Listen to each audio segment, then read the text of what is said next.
All right, so you go out to your Ford F-150, and suddenly when you try to shift into park, it just doesn't. No clunk, no click, just a gear shifter that floats in limbo. We've all had a why today moment. Honestly, this is way more common than people think. Tons of F-150s, particularly from the late 90s to mid-2010s, have issues with the shifter not grabbing park, which sounds like a mechanical horror, but most of the time it's fixable in a driveway.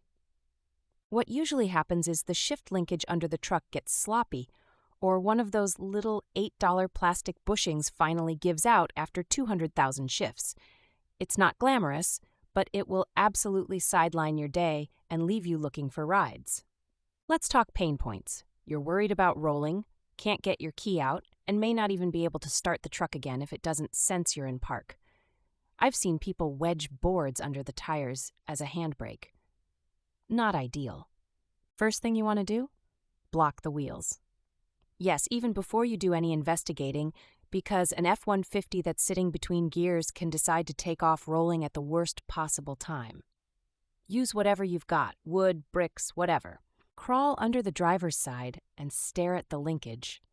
Look for the lever going from the transmission up toward the shifter. Sometimes you may see an obvious droop or even a bushing lying on the ground. Crazy how something so small can stop a 5,000-pound truck.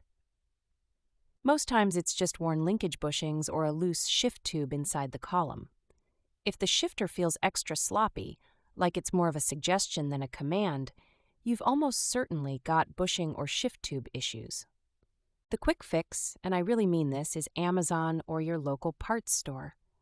You can buy a new shift cable bushing kit for less than you'll spend on lunch.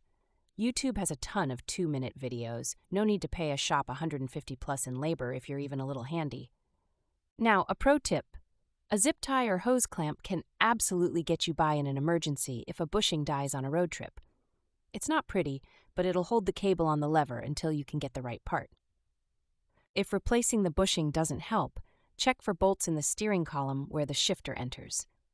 Sometimes they back out, and all it needs is a snug up with a 10mm socket.